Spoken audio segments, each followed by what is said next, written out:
Buenos días, jóvenes. Es un gusto volver a reunir con ustedes.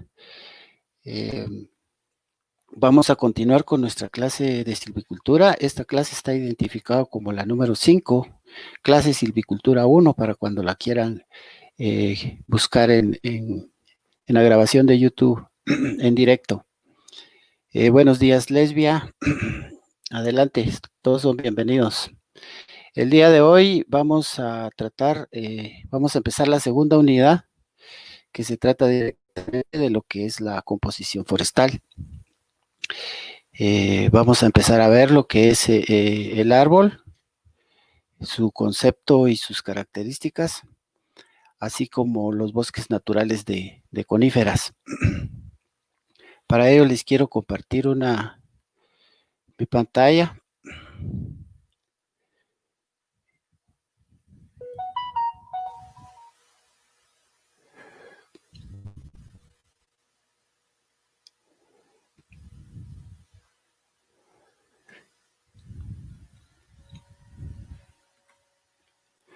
Entonces, tal y como les mencionaba, vamos a empezar la unidad 2, que se refiere a la composición forestal. La composición forestal no es más que el ordenamiento, la forma en que un bosque está conformado. A esto se refiere lo que es la composición forestal. Vamos a empezar hablando en términos muy generales de lo que es un árbol. Un árbol es una planta de tronco leñoso, grueso y elevado que se ramifica a cierta altura del suelo, formando la copa. Además, podríamos decir que un árbol es una planta de gran porte, de tronco único leñoso y que se ramifica a cierta altura del suelo. Es importante anotar que la planta será considerada como árbol si ya en su madurez su altura supera los 6 metros de alto y además produce ramas secundarias año tras año, diferenciándose por estas condiciones de los arbustos. Entonces, estas son las características generales que nosotros podríamos decir para mencionar y diferenciar lo que es un árbol de otro tipo de plantas. Existen diversos tipos de árboles. Existen árboles frondosos, es decir, de hojas anchas y planas que producen flores y son propios de aquellas zonas más cálidas, tales como el roble, las hayas y los arces. También existen otros árboles llamados coníferas, que son característicos de las zonas frescas, que poseen hojas duras y finas y en su mayoría producen piñas o conos. Aquí en mi tierra le decimos chincuyes, aquí en Sololá le decimos chincuyes, en otros lados pues le tienen otros nombres, ¿verdad? Piñas es también muy conocido. Y también existen los árboles tropicales, siendo las palmeras el más característico y popular de este tipo. Estas plantas necesitan para vivir del calor y de las lluvias. Entonces, en la imagen que tenemos nosotros, podemos observar un árbol con algunas características que es importante que las podamos apreciar. Vamos a empezar por decir, voy a poner mi cursor. Vamos a ver si encuentro mi puntero acá. Acá está.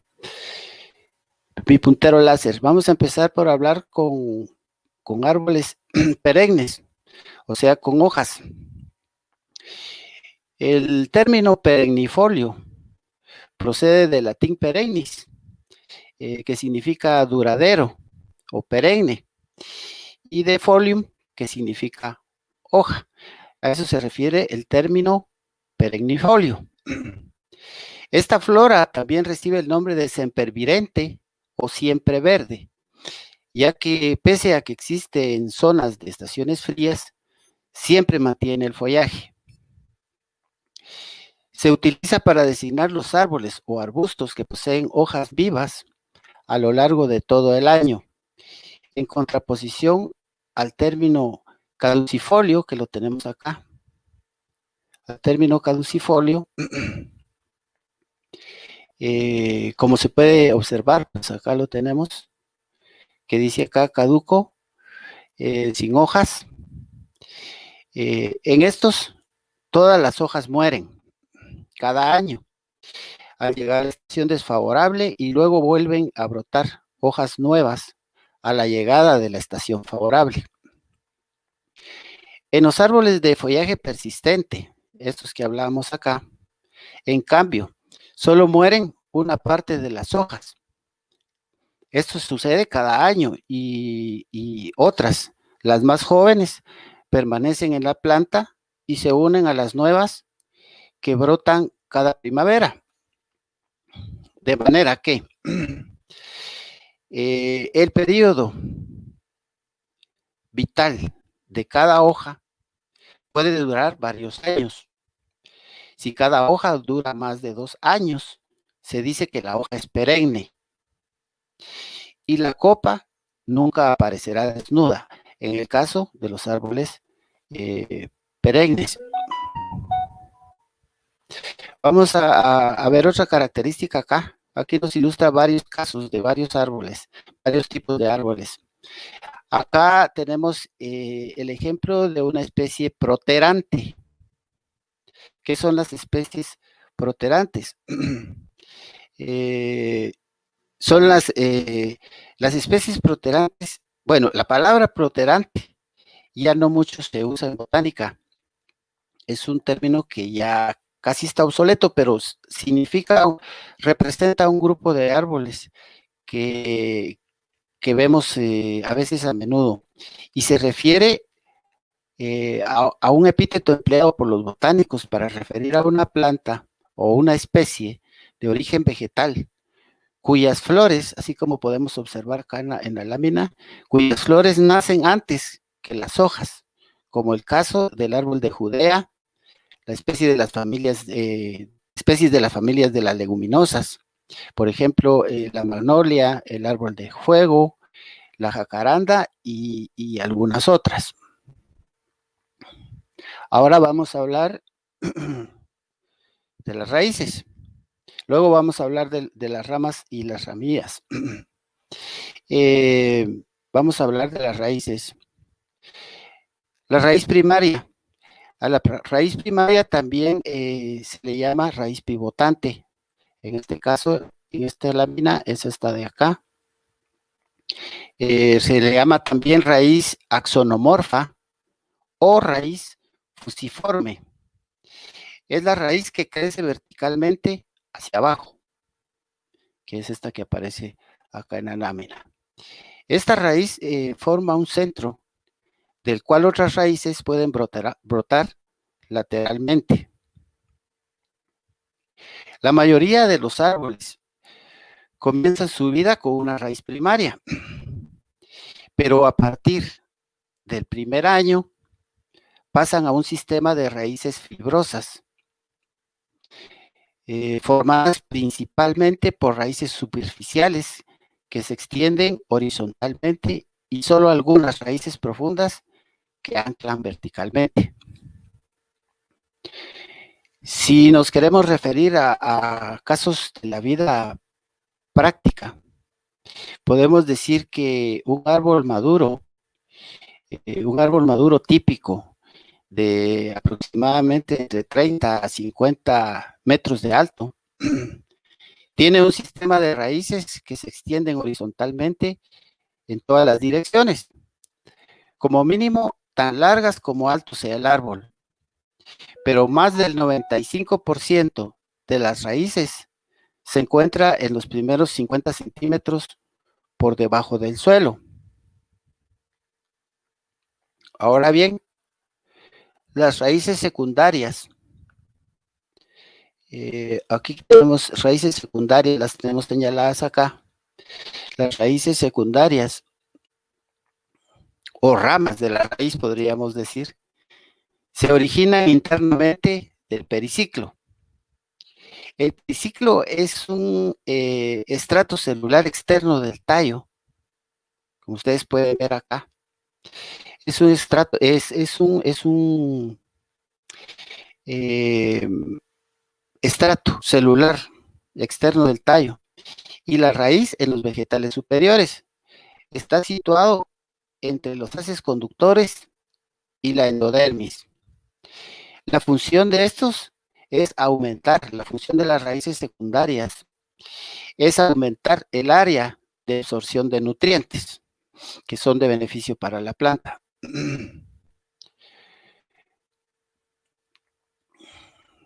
Ahora quiero que vean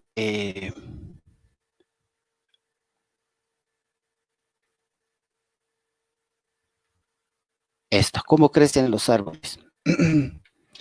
eh, hay una historia, pero yo no sé qué concepto tienen ustedes del crecimiento de los árboles, pero creo que lo voy a ilustrar con esta historia. Había en un pueblo de Alta Verapaz, hacia el lugar de ustedes, ¿verdad? Había una pareja de niños que, bueno, eran niños, pero estaban enamorados desde que eran niños. Y sucede que vienen de niños y cuelgan un columpio en una rama de un árbol. Entonces, los niños van creciendo y a medida que crecen, pues cada quien agarra su lugar, cada quien agarra su destino y se van a vivir a otros lados.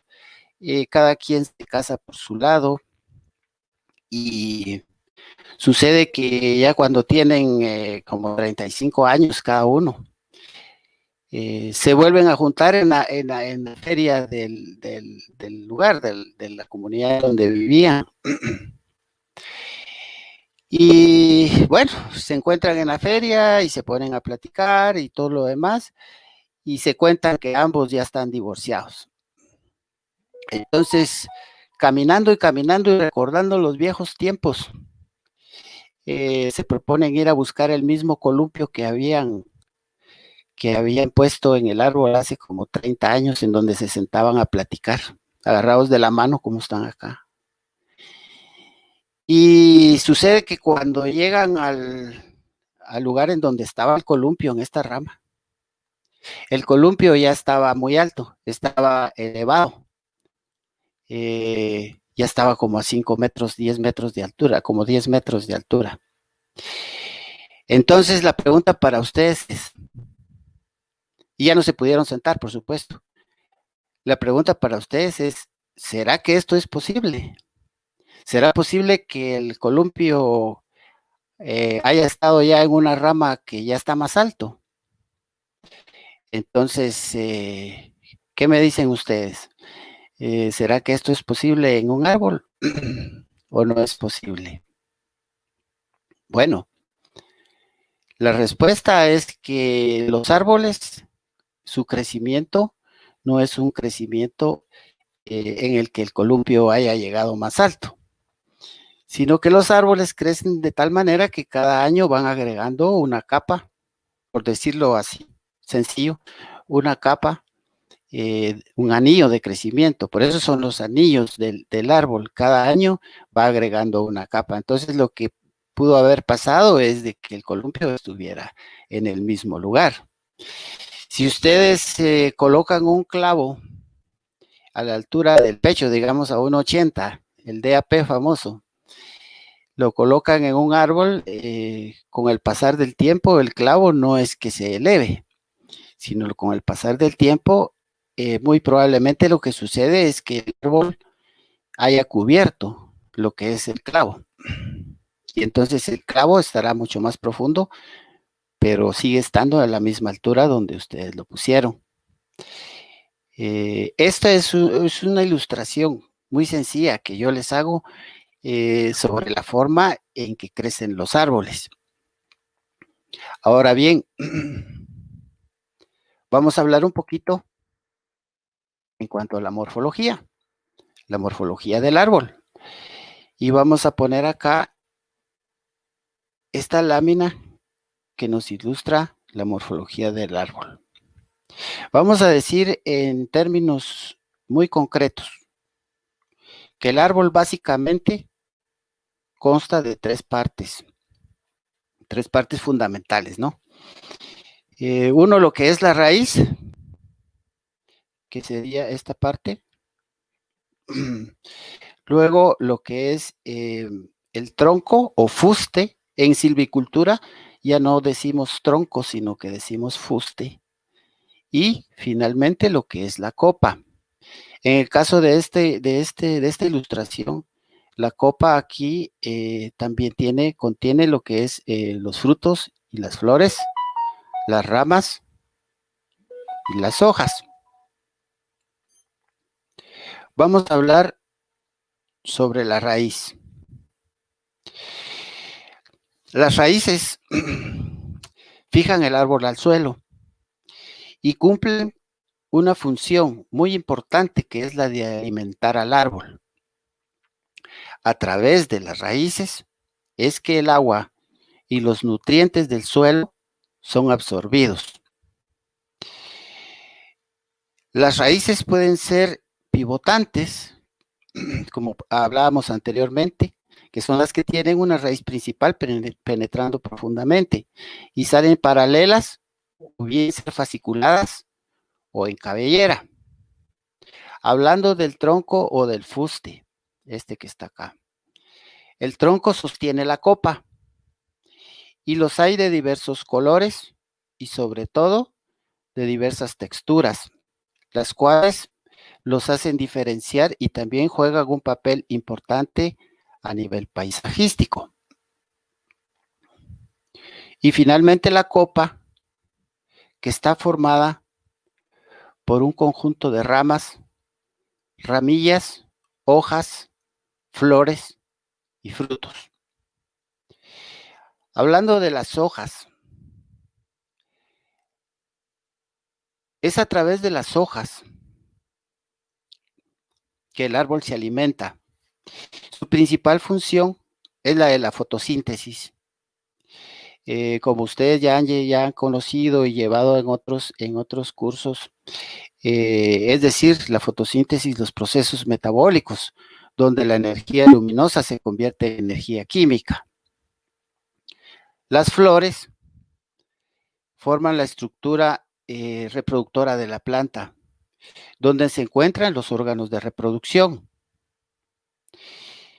Los frutos. El fruto es el órgano procedente de la flor. En su interior se encuentran las semillas encerradas, que darán origen a nuevas plantas. Estas serían las partes fundamentales de un árbol y sus funciones a grandes rasgos. Vamos a ver más adelante cómo funciona realmente un árbol. Vamos a ver este corte transversal de un árbol.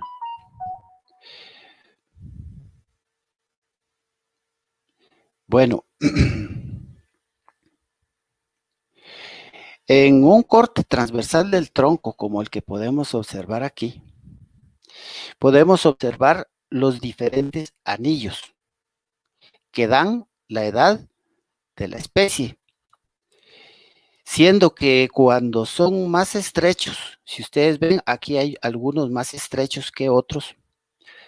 Los anillos estrechos significan que han tenido una pobre alimentación con un consecuente desarrollo retardado. Y con los anillos más anchos, como los que podemos observar acá, se ha dado un crecimiento más rápido. Están compuestos por miles de células leñosas que forman fibras, radios y vasos, y cada uno cumple diferentes funciones, como lo son el sostén, la conducción y el almacenamiento de nutrientes. Hablando de esta parte, que es el centro, que es la parte más oscura, a esto le llamamos el corazón. Es de donde se obtiene la mejor calidad de madera. Luego los anillos más claros hacia el exterior, que es la albura. Esto lo vamos a ver con mayor detalle también. Lo primero que hay que saber en esto es que cada anillo marca un periodo de aproximadamente un año. Eh, Muchos dicen un año y realmente es aproximadamente un año. Así que encontramos, por ejemplo, 5 anillos en un árbol. Esto significa que el árbol tiene 5 años de vida. La lectura de los anillos se hace desde el centro hacia afuera. Su primer año de vida lo marca el anillo más al centro. Hay una rama de la ciencia forestal que se llama dendrología o dendrocronología, que espero yo que nos dé el tiempo suficiente y esto lo hemos hecho en la práctica. Hemos hecho rodajas de árboles, de tal manera que aprendemos a interpretar lo que ha sucedido en el tiempo en ese árbol. Si han habido enfermedades, si ha habido baja de nutrientes, si han habido incendios, si han habido sequías. Los anillos de los árboles son realmente un lugar, son un espacio, son una oportunidad de conocer la historia de lo que ha pasado ese árbol. La dendrología o datación por los anillos de los árboles es un método científico basado en el análisis del patrón de crecimiento de los anillos de los árboles. Es una disciplina científica que estudia los cambios ambientales del pasado, analizando los anillos de crecimiento anual de los árboles.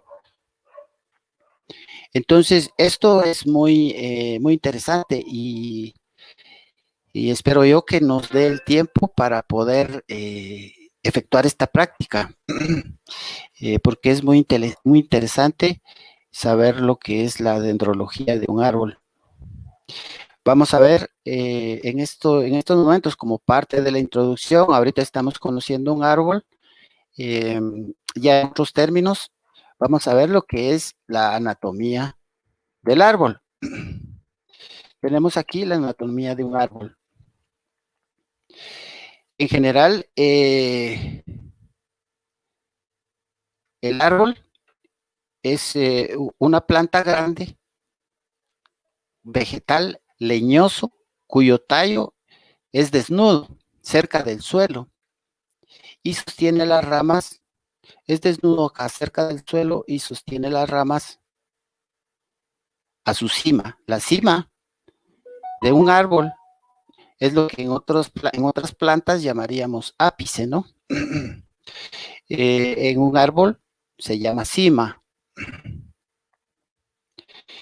El ramaje, que es esto que aparece acá, o sea, todos estos que aparecen acá, el ramaje,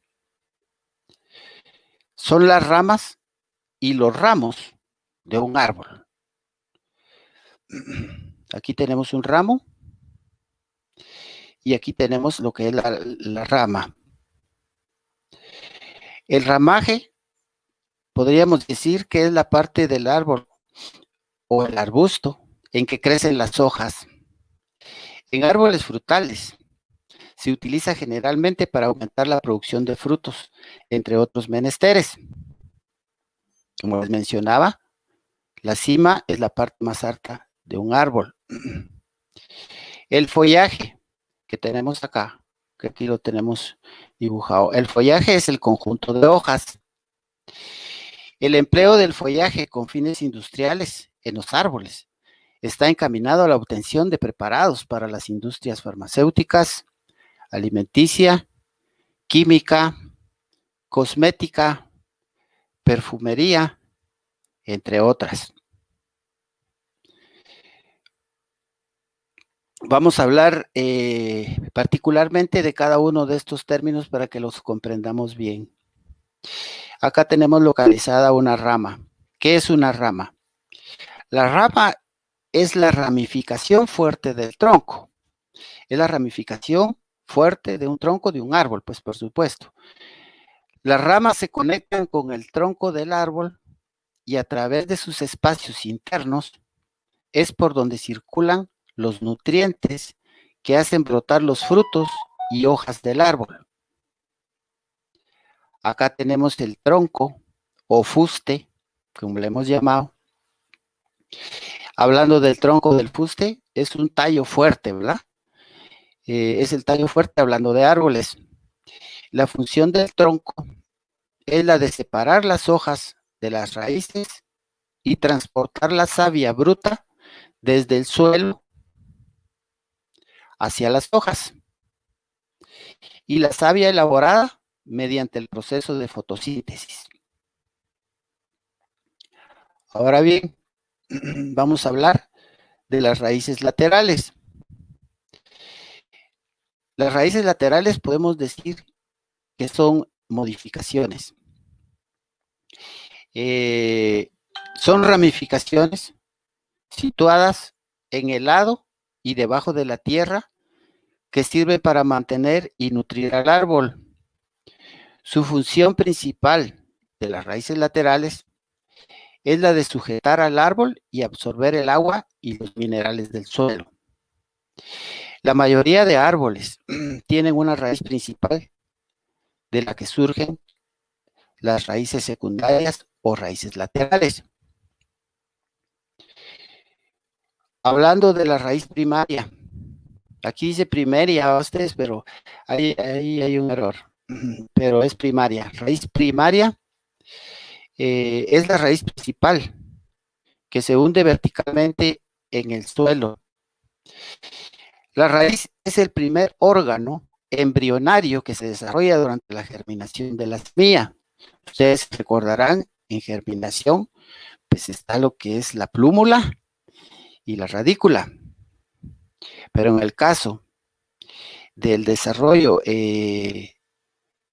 durante la germinación de la semilla, lo primero, la raíz es el primer órgano embrionario que se desarrolla. Se distingue primero con una porción poco diferenciada que constituye la radícula. Esta, al desarrollarse, llega a constituir la raíz primaria, con su tejido de protección en la punta, denominado cofia o calíptera. Así denominamos al tejido de protección que tiene la raíz principal en la punta. Se denomina cofia o calíptera. Las funciones principales de la raíz primaria son las de absorción del agua y de sales minerales del suelo por medio de los pelos absorbentes, hasta las raíces donde por los pelos absorbentes ingresan hasta la raíz donde son conducidos, o sea, lo que llamamos savia bruta, hacia el tallo y hojas donde se transforman en compuestos orgánicos durante la fotosíntesis. Además, otra función que tienen las raíces es de fijar las plantas al suelo por medio de la resistencia al doblez. Ahora, si nos pasamos aquí a algo más detallado como lo son la zona de pelos absorbentes, podemos decir que los pelos absorbentes son la parte de la raíz que está llena de filamentos. Los pelos radiculares son las partes de la raíz en la que se absorbe la mayor parte de nutrientes y agua. El ápice radicular produce diariamente nuevas células y por consiguiente también pelos radiculares. Algo de observar que a mí me llama mucho la atención es que los pelos radiculares más viejos se mueren. Acá tenemos el ejemplo señalado de una radícula. Una radícula es una pequeña raíz. En las plantas monocotiledóneas, o sea, las que tienen un cotiledón, la radícula cumple una función esencial solo en el desarrollo de las primeras hojas de la planta. Después estas dejan de abortar, dejan de crecer y van perdiendo gradualmente su importancia hasta abortar. Pues en este momento rápidamente son reemplazados por raíces adventicias originadas en la base del tallo, como podemos observar acá.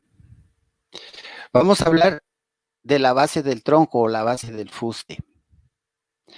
Esta parte que estoy señalando con el cursor, parte parte de un árbol entre las primeras ramas. Es la parte de un árbol entre las primeras ramas y el suelo. En botánica, el término tronco se refiere al principal elemento estructural de un árbol que soporta las ramas y todo el resto del mismo.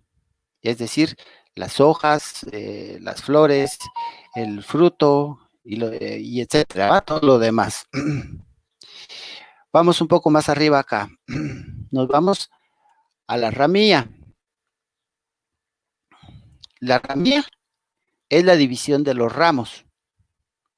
Si ustedes ven acá, una ramilla ya es la división de un ramo.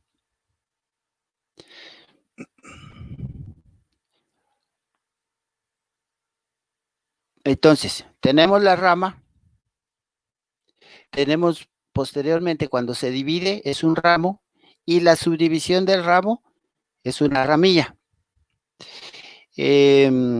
Hablando ya de todo lo que es la copa del árbol, la copa del árbol parte de la primera rama que se encuentra, en este caso, estas que están dibujadas acá, hasta la cima. Esa sería la copa del árbol. La copa es una parte del árbol que consiste en las hojas y las ramas que se localizan en la parte superior y que juegan pues un papel importante en la filtración de polvo y otras partículas del aire.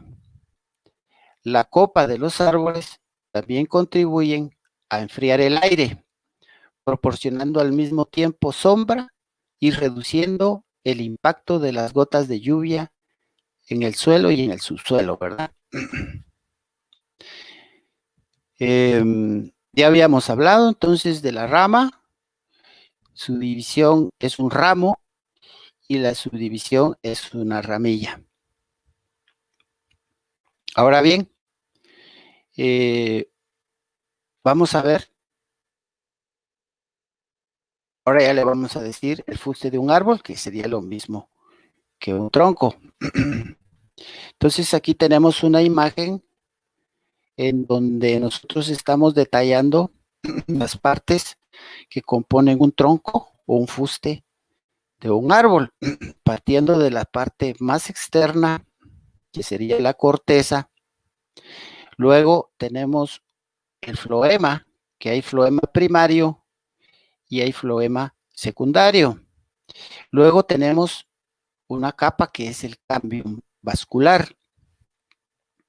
Y más adentro del árbol tenemos lo que es el xilema. El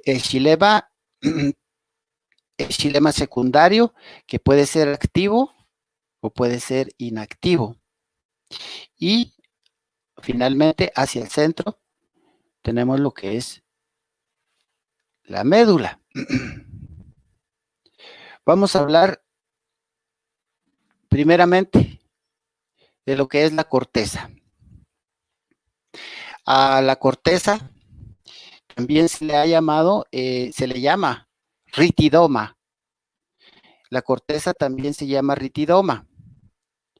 Cuando nos referimos a la corteza, estamos hablando de la capa más externa de los tallos y de raíces de plantas leñosas, como los árboles. Esta corteza cubre y protege la madera y consiste de 3 capas. La misma corteza consiste de 3 capas. Una que es el felógeno, la otra es el floema y la otra es el cambium vascular. Puede alcanzar, la corteza puede alcanzar cerca del 10 al 15% del peso total del árbol. Entonces, como recubrimiento, la corteza le proporciona protección al árbol. Más al centro, más hacia adentro del árbol, tenemos lo que es el floema primario y el floema secundario. Hablamos del floema primario. El floema primario va a encargarse de la conducción de sustancias elaboradas. Este va a actuar durante la fase de crecimiento primario. En un árbol adulto se pueden distinguir dos tejidos principales en la corteza: el floema secundario y la peridermis. Esto permite diferenciar dos partes. La porción externa, lo que está hacia afuera, que se llama corteza muerta o ritidoma, y la porción más interna, conocida como corteza viva, floema secundario. ¿Mm? Bueno, avanzamos hacia adentro y nos vamos a hablar del cambium vascular. En botánica, el cambium o meristemo secundario es un tejido vegetal meristemático. Ustedes saben que el tejido meristemático está constituido por las células de crecimiento, ¿verdad? Eso lo hemos aprendido en otras clases. Pero este tejido vegetal meristemático es específico de las plantas leñosas, situado entre la corteza y el leño. Ya les voy a explicar lo que le llamamos leño, compuesto normalmente por una capa única de células embrionarias y también de felógeno. El felógeno es un meristemo secundario del cilindro cortical que engendra hacia afuera el tejido suberoso que protege a la planta. El cambium vascular, entonces, es un meristemo lateral del tejido vascular de las plantas. El cambium vascular es el origen del xilema secundario, como lo vemos aquí en la figura. El cambium vascular es el origen del xilema secundario, que crece hacia adentro, y del floema secundario, que crece hacia afuera. Entonces, aquí en el cambium, por eso es que se llama cambium, ¿no? Porque hay un cambio. Hacia adentro, el xilema secundario es el origen del xilema secundario, hacia adentro. Y hacia afuera, del floema secundario.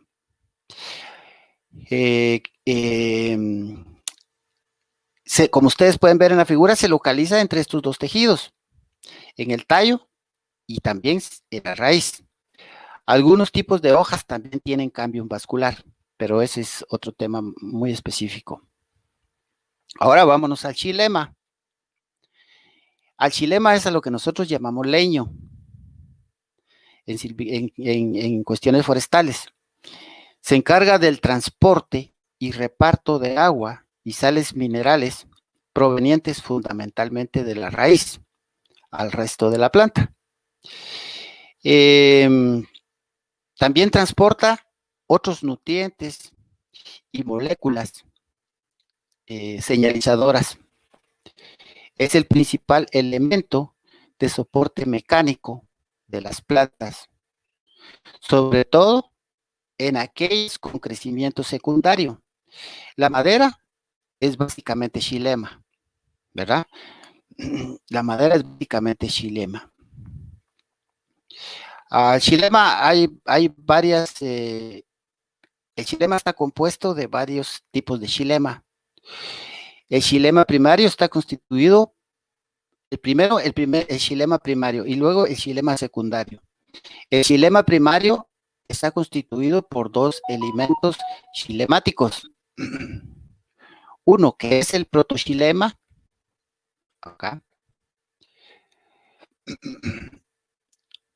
que durante la ontogenia del xilema primario, el primer tejido conductor que se diferencia es el protoxilema, que madura en órganos en crecimiento y está sometido a tensiones, por lo cual sus vasos son anillados o espiralados, engrosamientos que le permiten adaptarse al crecimiento. El otro es el metaxilema, que se encuentra cuando la planta aún es joven y está en crecimiento, pero maduran cuando el cuerpo vegetal completó su alargamiento.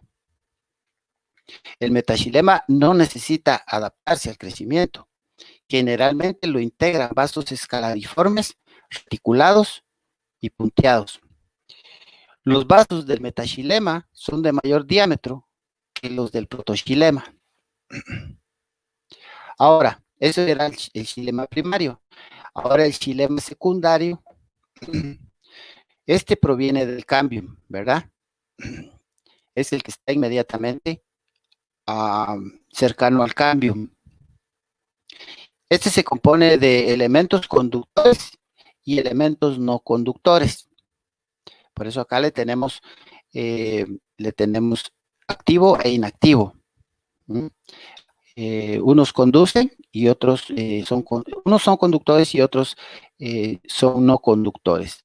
En el caso del xilema de elementos secundario de elementos conductores, aquí están las tráqueas, es decir, los vasos, cuyos elementos quedan unidos mediante perforaciones en sus paredes basales y también con traqueidas, que son tubos cuyas células son parecidas a los elementos de las tráqueas, pero se superponen sin perforaciones de las paredes celulares basales.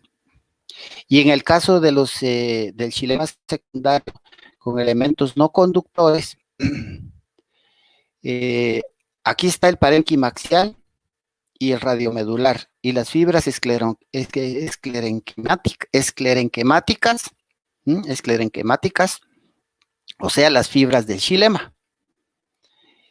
Esto sería, así en términos muy generales. Más adelante les voy a hacer una exposición sobre cómo funciona. Ahorita solo quería mencionarle las partes del fuste de un árbol.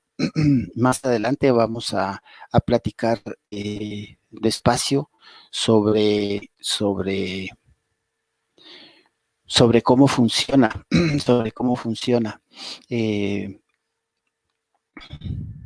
vamos a hacer haciendo una pequeña conclusión, ¿verdad? Aquí en la figura podemos ver ya no los nombres científicos que estamos hablando allá, que son lo mismo, solo que acá le estamos poniendo nombres generalizados. Esto sería lo que es el duramen, esto que está por acá. Luego la parte que está más afuera, albura, la parte blanca, por eso se llama albura, porque es más clara que la parte interna, que va hasta el corazón. Esta es la parte albura, la parte blanca, y luego la corteza, de la que ya hemos hablado un poco detallado. Entonces, entre la albura, como conclusiones, podemos decir que entre la albura y la corteza se encuentra una capa de células, que es el cambium, que se divide en dos partes. Lo que es el xilema, por donde circula el agua y los minerales.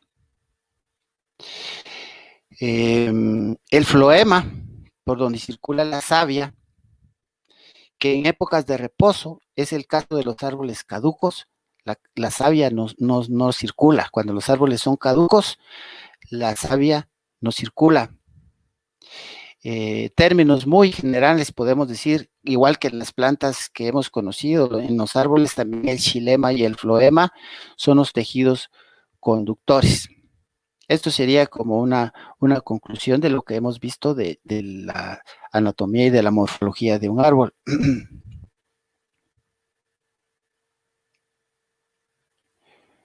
Entonces, ya hablando, habiendo conocido todo lo que es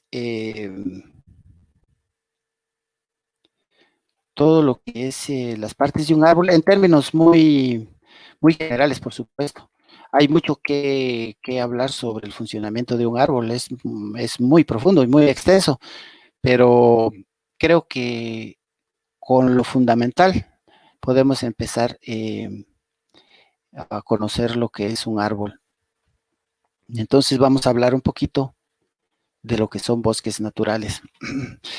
Todos tenemos una idea de lo que es un bosque natural y no estamos tan lejanos a la realidad porque cuando uno habla de bosques naturales, generalmente tiene en la mente que son bosques eh, pues que la naturaleza los ha creado, ahí están, y el término no es tan malo porque un bosque natural es aquel que, en primer lugar, que es autóctono, es decir, es propio del lugar.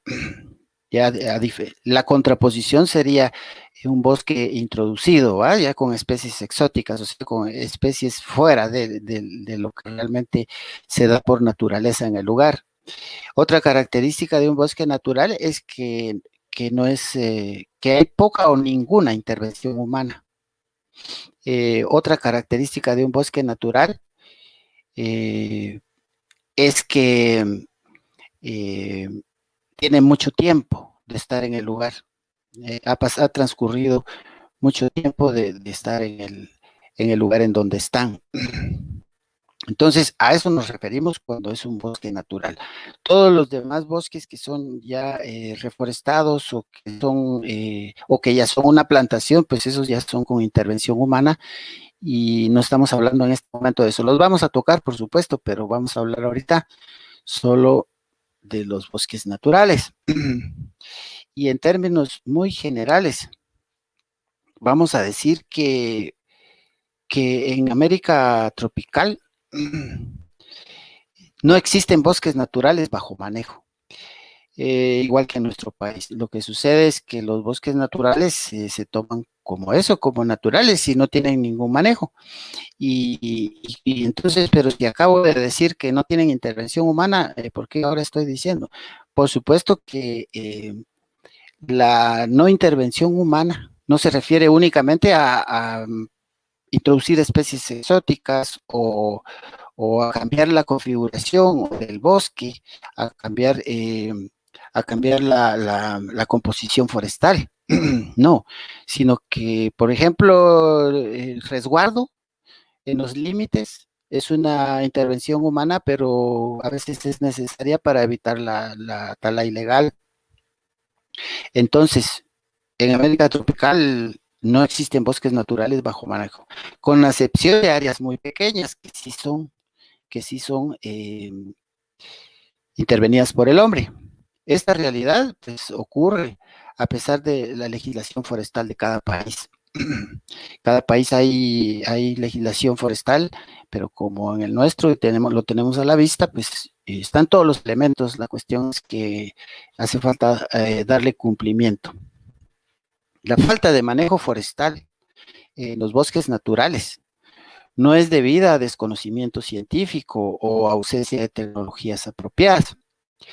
Las causas son de orden político, como les he mencionado, insertas en problemas económicos y en las presiones sociales que éstas generan, así como la falta de importancia económica de la madera y otros productos forestales y del desconocimiento de sus valores económicos indirectos, los criterios geopolíticos dominantes y la incapacidad de los gobiernos locales para imponer disciplina en el uso de la tierra. Entonces, Dentro de estos bosques naturales existen diferentes especies. En primer lugar están los bosques naturales de coníferas, están los bosques naturales de latifoliadas, están los bosques mixtos y los bosques artificiales. Pero esos los vamos a agregar después fuera de los bosques naturales. Primero vamos a hablar todo de los bosques naturales que les he enumerado y después vamos a hablar de los bosques artificiales, que en otras palabras son las plantaciones. Entonces vamos a hablar en primer lugar sobre qué son las coníferas. Hablando de bosques naturales de coníferas, pero primero vamos a conocer qué son las coníferas. Bueno, el nombre coníferas viene de los árboles o arbustos que basan sus estructuras propias de reproducción en conos. Entonces, de ahí la palabra coníferas. Sus estructuras de reproducción son básicamente conos. Estas especies fueron clasificadas durante un tiempo en el orden coniferales dentro de las gimnospermas. Esta clasificación ha ascendido a orden de división porque las nomenclaturas taxonómicas solicitan que los taxa sean llamados por el género tipo, que en este caso debe ser Pinus. Por esta regla, el nombre ha mutado de coniferófita a pinófita. De todas maneras, la palabra coníferas sigue siendo el término que se usa para nombrar a las especies de esta división. En el caso de las coníferas, se suele confundir con las pináceas, que son solo un familiar de esta especie. Entonces, nunca vayan a confundir a las coníferas con las pináceas. Son solo un familiar, ¿va? Es parecido, pero no es lo mismo. Entonces, hablando de bosques naturales de coníferas.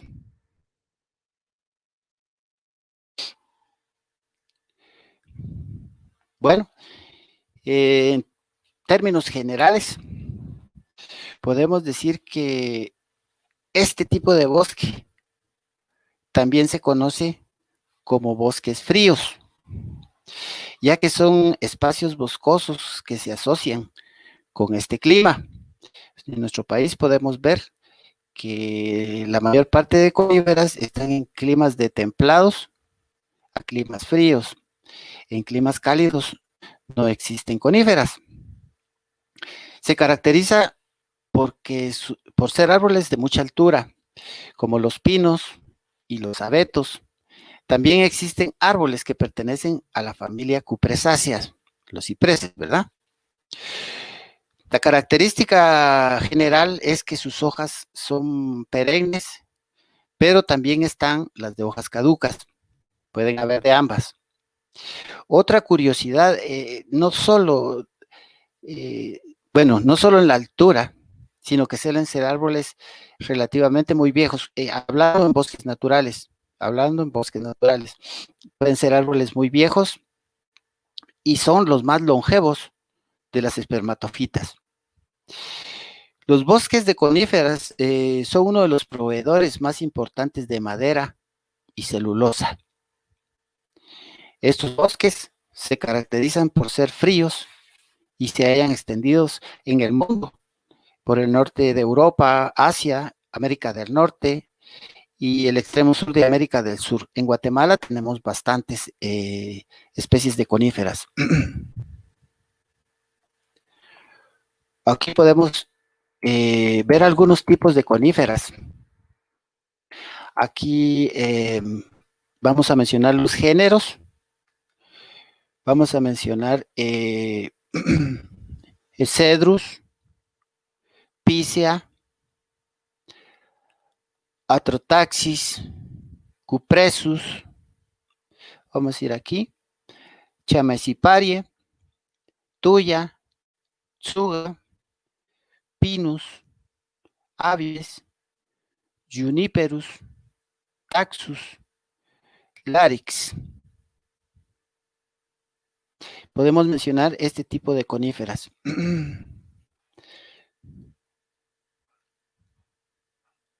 Ahora bien, creo que todavía tenemos tiempo y vamos a empezar viendo, porque esto es el ciclo de reproducción de las coníferas. Es un poco extenso si lo queremos ver con bastante detalle. Creo que vamos a ver una parte el día de hoy y la próxima clase la vamos a concluir porque creo que no nos daría tiempo a hablar tanto del ciclo de reproducción de las coníferas. Pero vamos a ver, cuando nos llegue la hora, entonces vamos a interrumpir y vamos a seguir viendo esto en la siguiente clase. Bueno,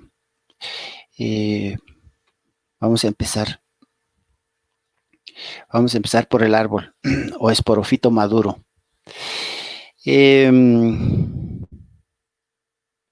El pino es una de las especies más representativas de las coníferas. No hay que confundir que coníferas es el pino, nada más. No, ya les he mencionado algunos géneros anteriormente, en la lámina anterior. Hay muchas especies, pero no tantas especies como latifoleadas, pero sí hay muchas especies. Pero podemos decir en términos generales que el pino representa el grupo. El pino representa las coníferas. Entonces, el grupo el grupo al que me estoy refiriendo es el grupo de las gimnospermas. Las gimnospermas es una planta que produce semillas, semillas desnudas o expuestas, no encerradas dentro de un fruto. A esto llamamos gimnospermas.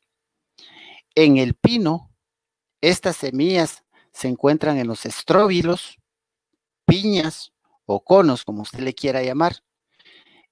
Como ya dijimos, por eso es que viene el nombre de coníferas. Algo que es importante anotar acá es que, como todas las plantas vasculares, el pino presenta alternancia de 2 generaciones en su ciclo vital. El árbol adulto, aquí lo ponemos en esta gráfica. El árbol adulto o esporófito, maduro,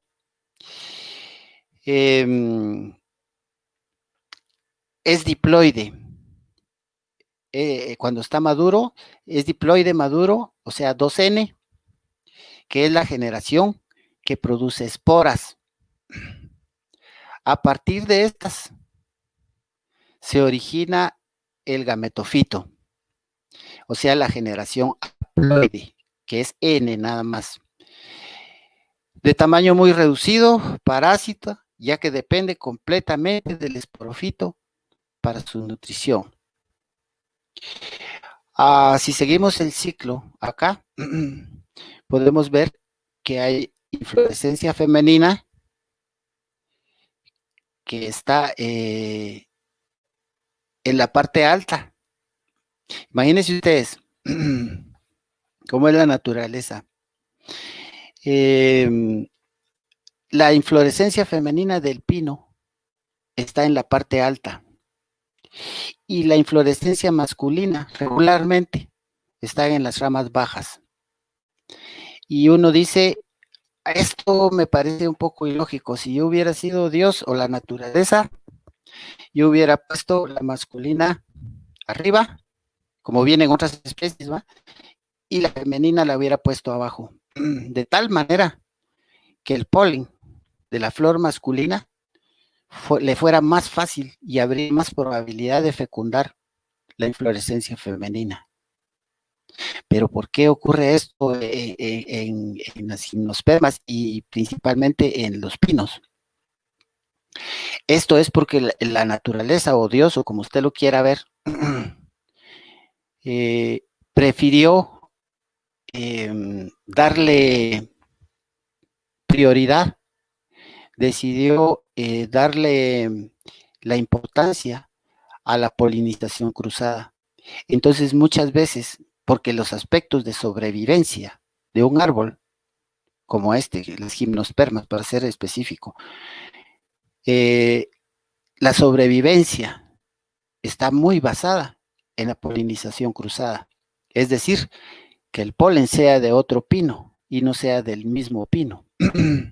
Esto es muy interesante y lo vamos a ver con, con detalle. Entonces, en la fecundación, hablando en términos generales, en la fecundación, se unen los gametos, que se forman en los gametofitos, para originar, para originar un cigote, un cigoto, ¿no? Diploide, que en ese momento ya es diploide y que reiniciará el ciclo. Como les mencionaba, entonces, hablando de las inflorescencias, tanto femenina como masculina, podemos decir entonces que las coníferas son plantas monoicas por presentar flores unisexuales, es decir, las flores masculinas y femeninas desnudas en el mismo pie. Hablando de las flores masculinas, que son son los conos portadores de polen.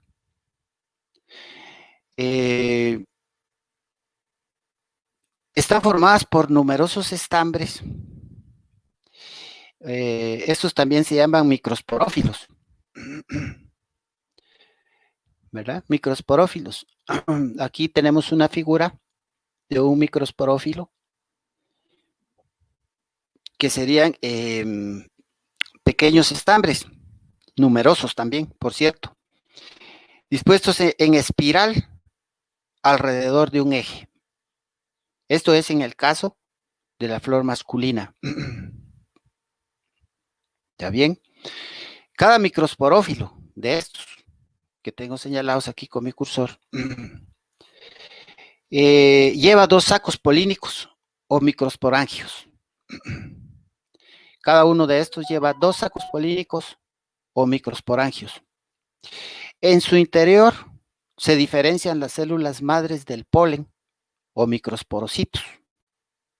Aquí están los microsporocitos.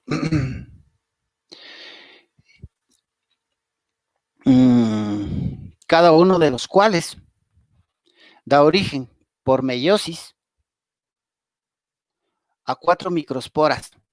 Aquí hay 3, pero realmente son 4. O granos de polen que son uninucleados. En este momento son inmaduros. ¿Ah? Son uninucleados, por eso tienen acá un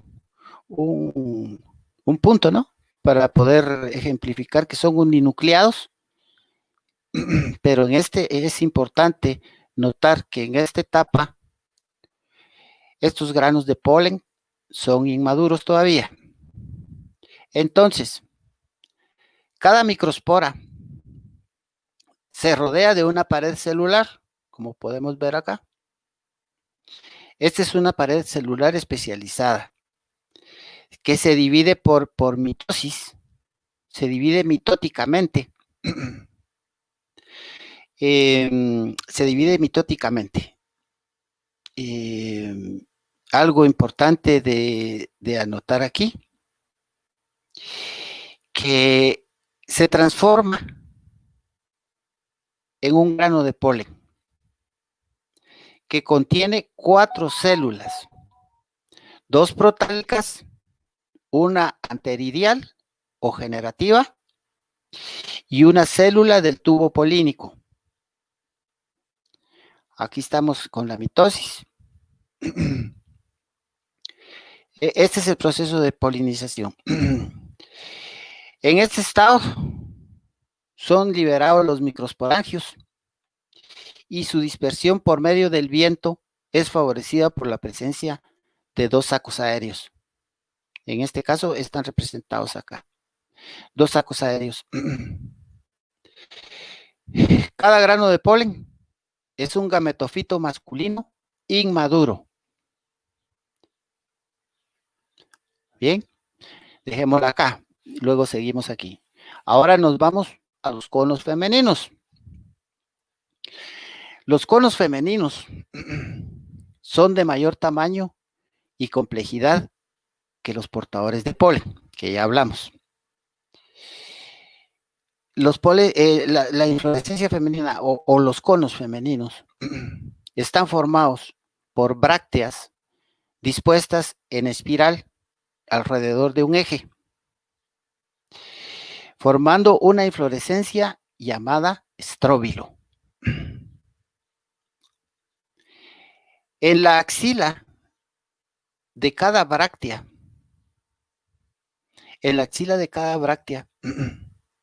esta es una bráctea estéril, por supuesto, se encuentra una flor femenina constituida solamente por el carpelo, que recibe el nombre de escama ovulífera. Acá lo pueden ver, escama ovulífera, ya en esta etapa. Cada escama lleva dos óvulos. Cada escama lleva dos óvulos y los lleva en la parte superior. Cada óvulo presenta un tegumento y una nucela multicelular, que es el megasporangio. Aquí está el megasporocito.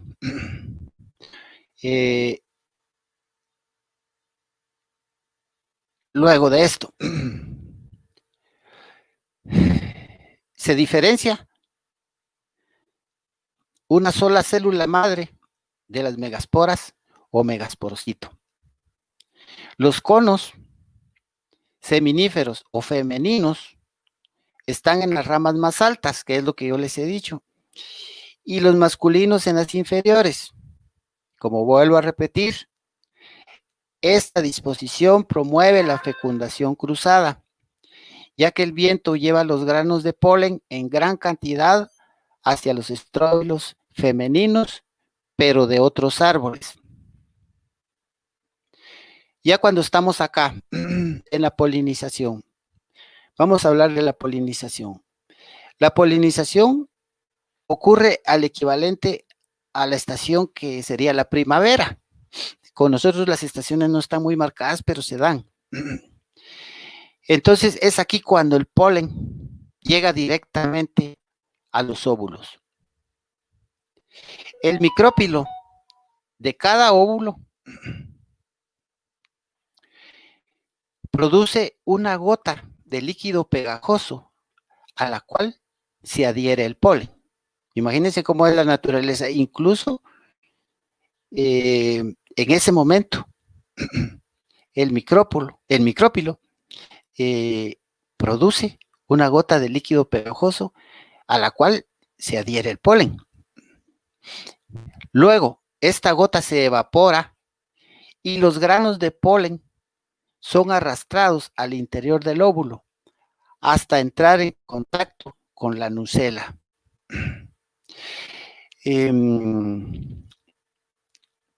Recién, aproximadamente un mes más tarde de estos eventos, el megasporocito o célula madre de las esporas se divide por meiosis, originando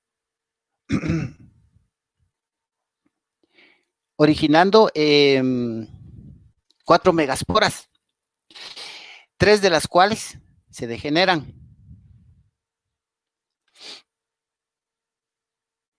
La megaspora funcional inicia la formación del gametofito. Aquí es esa etapa del grano de polen o gametofito, masculino. Es en esta etapa. Entonces,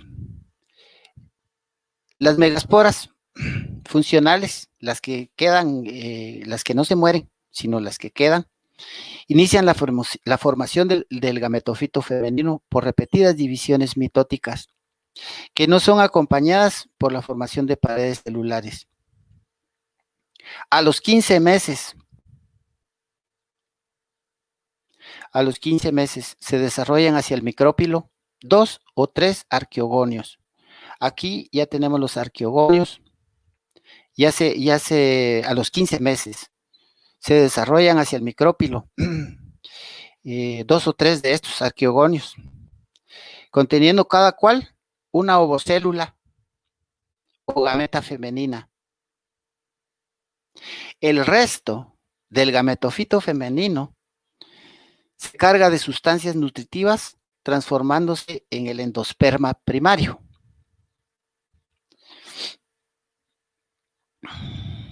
Bueno, también en esta época lo que ocurre es que con el gametofito masculino, usted me dirá entonces, ¿qué pasó con el gametofito masculino?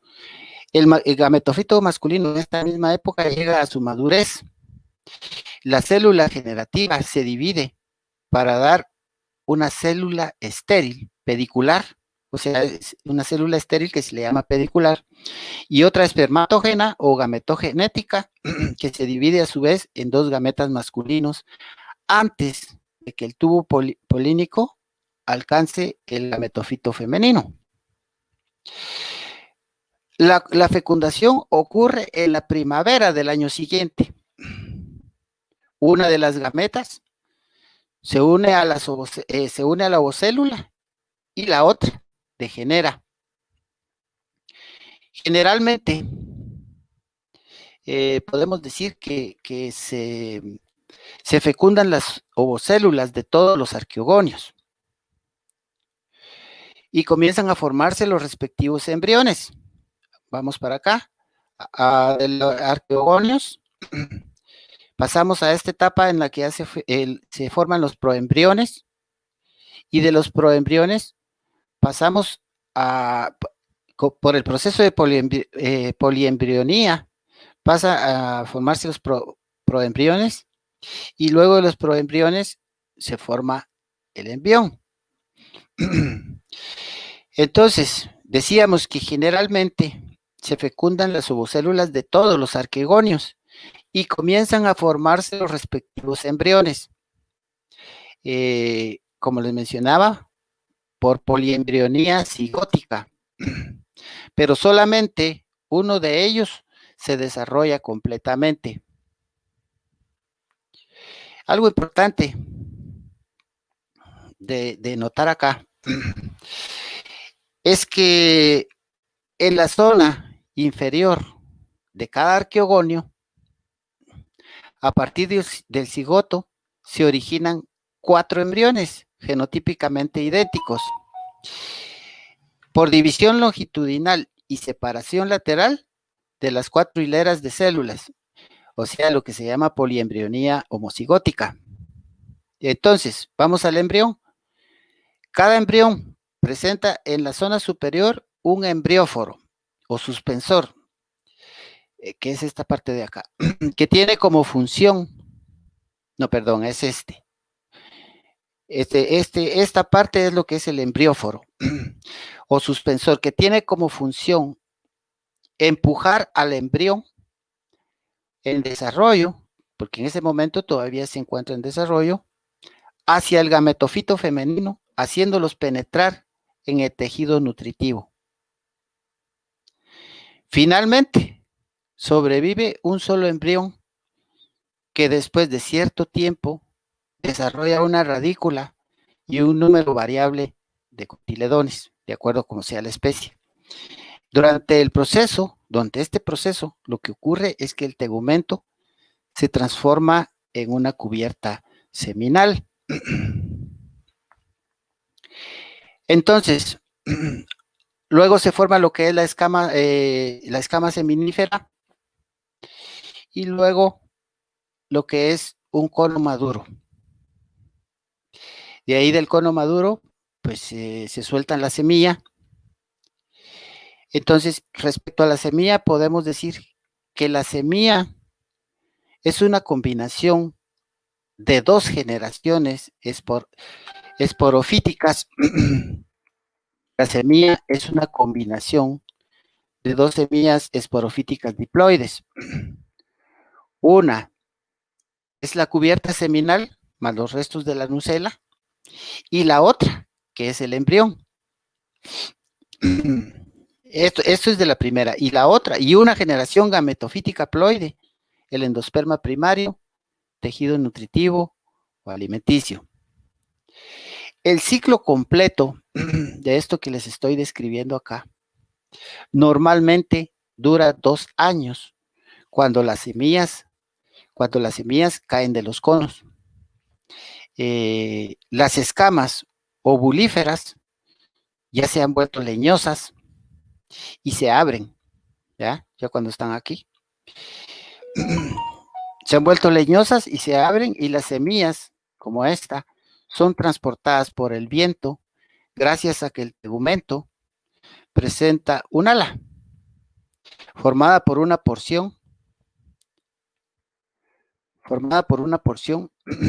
o sea, la semilla tiene un tegumento que se convierte en un ala, formada por una porción adelgazada de la escama ovulífera. De ahí se forma también lo que es el ala. Esto sucede cuando es época de otoño, 2 años después de la aparición inicial de los conos y de la polinización. En términos generales, este sería el ciclo de reproducción de las coníferas. Hay mucho detalle que hablar sobre el ciclo reproductivo, pero yo no quise hacerlo tan extenso que no fuera entendible, sino que creo que con la información que tenemos en este momento, pues es valedera, es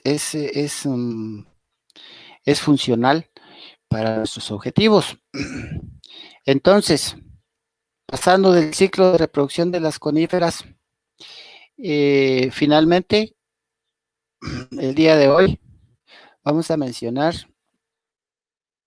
se me quedó trabado esto, permítame, solo lo voy a arreglar. No sé qué pasó aquí. Vamos a, aquí. Se quedó trabada esta cosa.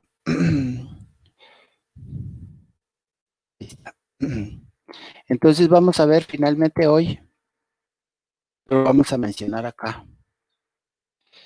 En Guatemala, para finalizar como conclusión, para mencionar brevemente lo que son los bosques de coníferas en Guatemala. Los bosques de coníferas constituyen en Guatemala un importante recurso forestal y representan el 3.5% del total de la cobertura del país. ¿En dónde se encuentran distribuidos? Se encuentran distribuidos principalmente en los departamentos de Huehuetenango, San Marcos, Totonicapán, Quetzaltenango, Quiché, Zacatepeques, Chimaltenango, Guatemala, Las Verapaces, Jalapa, Zacapa, Chiquimula, Izabal y Petén. Importante es agregar aquí que las coníferas de Guatemala incluyen 5 familias y 22 especies. Las coníferas de Guatemala incluyen 5 familias y 22 especies. Bueno, entonces, con esto estaríamos dando por finalizado el curso del día de hoy. Ahora, pues hay una fase de preguntas y comentarios. Pero si alguien tiene algo que comentar o algo que agregar, los que están en YouTube directo lo pueden hacer por medio de WhatsApp del curso, y los que están en StreamYard pues lo pueden hacer acá. Como comerciales, les recuerdo que para el día de hoy está fijada la fecha de de cierre de la investigación, así que todavía tienen de acá a las 12 para terminarlo y dejarlo bien bonito y enviarlo al correo del curso. Entonces voy a revisar acá si no hay ningún comentario, pues